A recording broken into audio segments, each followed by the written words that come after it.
Hey everyone, welcome to part 1 of our 21-day mantra series. So this part of the series is to explain the different types of mantras that can help you depending on if you're working from an area of blockage or you're working from an area of manifestation, something that you want to awaken inside of you.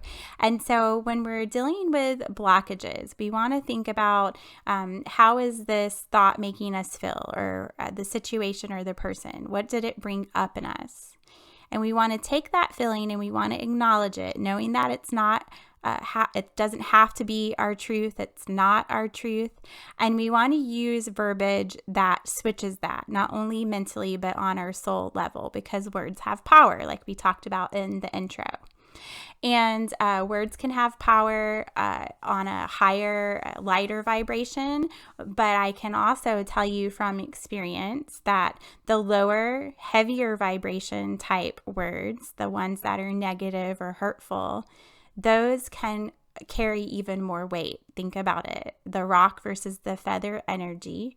The rock is really heavy. It can weigh you down. And so those lower vibration experiences we have can really feed us false beliefs of ourselves. It's been happening since day one. Since we took our first breath in this human experience, we have been collecting ideas of ourselves, and not all of them are true. I would actually say most of them are not, and we have to work through that. We have to dig through the muck to find the truth. We dig through our shadow pieces to find the light, okay? And so that's symbolic in all of our lives. And so we really want to be thinking about the power of words as far as how we form our mantras. We don't want it to be forced, but we have so many different people listening to this. We have more analytical people, left brainers. We have more right brainers, more emotional, go with the flow people, and we all think and work differently. And so, yes, a lot of this is going to come from more of a divine downloading space, something that speaks to you, it comes to you, and you let it flow, and that creativity allows you to come up with the saying that speaks to you. But some of us need like an actual pattern to follow. You need some kind of layout to say that this is kind of what you need to do with this. And so for blockages, words that I like to use is I used to think, or I am this, not that. So you work with that opposite energy. You are what you want to be the opposite of however you're feeling. So for an example, if someone hurts you and it really takes a toll on you, instead of letting your brain run with that and say, you know, I am an emotional, sensitive person that's just always going to be weighed down by others' opinions of me or life situations, and that just feels really heavy and I don't know how to cope with that. It makes me feel like I'm not coping with life. Instead, you say, I am resilient from hurt, or I am emotionally available and strong to receive all that is mine, and this is not mine. You know, you want to work with those energies. So that's a different layout for you to work with. Some foundational ideas there. The I used to think piece is really huge though, especially when it comes to beliefs. And it can be something that's brought to your attention that you know to be true about yourself, but you don't like other people telling you it. I just had this experience in my own personal life with the word controlling being thrown out to me, like that I was trying to control this, or I was being controlling about this specific thing. And it just made me so angry. Like I am very serene until provoked, and this was a provoking, whatever the word is, moment for me. I was just like, oh my gosh, it just got on. It just hit the fan, right? And I had to sit with that. You know, I could totally go off the handle. That was one choice, and I have exercised that a lot in my life. Or I could say, oh, I'm so mad about this because it's true. And I don't like to be, I don't like things like that to be pointed out to me. I want to discover them myself, but unfortunately that doesn't work, right?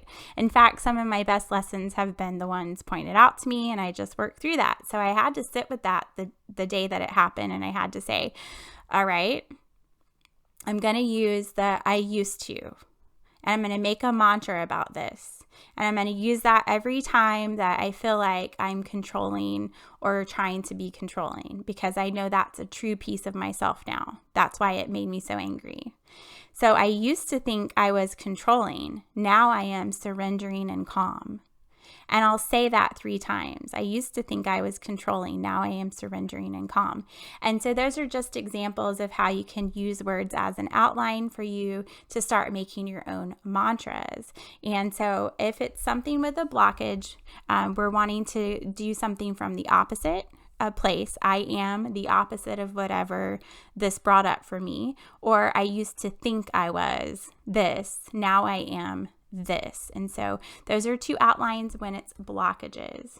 Now, when it's not a blockage and it's something that you want to manifest for yourself, something that you need an affirmation for to remind yourself of, whether that is your diet and you're wanting to get into your swimsuit coming up in these hot months, or whatever it is, something that's controlling you mentally, that's causing some issues there, whether it's anxiousness or sadness, whatever that is, something in your heart center, that feels heavy in your life right now. Whatever it is that you're wanting to have a better affirmation from or manifest something different from, or on the other coin, something's going really well in your life and you really want to keep in that flow or that energy, that more manifestation piece. Because when we manifest something or have a manifestation occur in our life, we want to stay in that energy. So it's not always about grasping for something outside of us. In fact, most of the time, it's just tapping in to whatever missing piece we're not getting that's inside of us. Okay. And it's not a missing piece that you have to go hunting for. I talked about that in my episode of Buried Happiness. It's actually about just understanding it's in you and it's buried, and we're having to dig for it, uncover it, and find out what that piece is. And so when you have something great occur in your life, something that you've been wanting and you see it manifesting, you want to stay in that flow. You want to get your body centered with that energy so that it continues down that path, that it keeps working for you, because then it becomes part of your story in a good way. And so I am that I am. That's powerful in a lot of religions. They say it in different ways. But I am verbiage is really great for that. Or I see, or I want, or I know. Those are really, really great. Now, I want peace. I put in there because that does work for people with manifestation. I want this, or that. That they need to say that, like vision board wise, what they're seeing or wanting for their life. But I steer away from that one as like a main one to work with, unless that speaks to you, because I want doesn't always mean it's something that is meant for you or that you need. And so if we get stuck on the want one, sometimes depending on how your brain works, you can feel disappointed or lose faith, thinking manifestation's not working in your life because you're not seeing what you specifically want happen. But depending on your background and your belief system, I want could really work. So I do throw that in there. I, however, tend to only use I want in the examples of like, I want everything that the divine wants for me. I want everything that spirit says is mine. So I use it for those. So I don't let I want just be honed in on specific things that may or may not happen if they're not for my highest good. But I let it be like, I want everything that is mine. I use it that way. Okay. But the I know and the I feel or the I see, those are really good ones to use in your mantra formations. A lot of times for us, some of us that are getting divine downloads or things come to us easily, the mantra is going to come to you in its own way. And it may or may not have these words in it, but it's the energy behind it that I'm trying to share or teach today. So it needs to have something in it that you can go back to that speaks to you and helps you create the ones that don't just come to you naturally. And so I like to do the ones I feel, I see, I know, because it tells your body what to do. I see this. is going to happen in my future. Okay, that's an affirmation of manifestation. I know that I am called to do da da da da da, or I know that I am love or light or gratitude. You can use I know as part of the opposite, the blockage as well. If you're not feeling grateful, I know I am gratitude. I could switch that energy. And so these are just examples to help you create an outline that really works for you, a roadmap to your creation of mantras during this series. And, don't put yourself in a box. Do let things come naturally, but know that some of these outlines will help you make these mantras more part of your core, easier to remember so that you can use them the way that they need to be used. So once you've created a mantra, then we want to talk about how you actually use it. So is it something that you just say one day for these 21 days? Is it something that you say differently every day? You pick one that's different. We talked about that in the intro, that's going to really be up to you and what feels right to you right now. So that's part of it, is how often do you do it, and how many. And for me, it's about your story. Most of the time, if a mantra comes to me, it'll come in ones. Like, I know that's something I need to do right now, and I will focus on that for that 21 days until it becomes part of me and my truth. But I have some mantras that I use daily that have been part of my story that I use in my cleansing every morning or every night in my meditation. So they can be used throughout your life. They can be used every day at different parts of the day, or whatever you're doing. So for this series, know that you can be flexible with that as well. But when we're using them, we want to have a pattern to them. So for me, I like to work in threes. When I'm saying a mantra, no matter how I'm using it at the time, I always say it in threes. It feels more complete. There's an energy of completion with the number 3 and numerology as well. In spirit world, in religion, a lot of things are in threes: Father, Son, Holy Ghost, all of that stuff. And so there is a completion of 3 that I think is very important with mantras. So we don't just say it once. Practice saying it 3 times in a row, and you're going to feel the energy different. It's like you actually complete the circuit.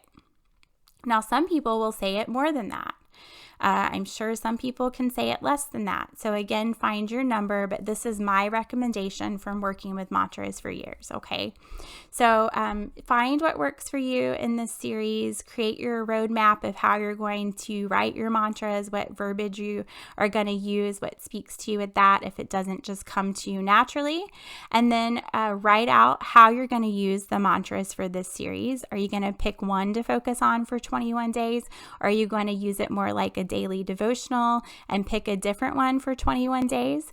That's a cool process to do as well, because at the end of the 21 days, you may have 1 or 2 mantras that really stick with you, something that you feel like maybe is not complete, or something that really felt like was part of you. And then you've gained more tools for your toolbox.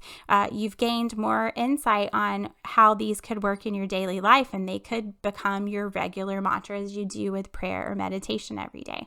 So I'm hoping this series is just, although somewhat directed, is actually just a very fluid series for you to help change your life with mantras. If we change our mind, if we change our verbiage with the power of words as we know it to be, we really can change blockages and patterns in our life. And so that's what the series is about. And I can't wait to get started with some really great mantras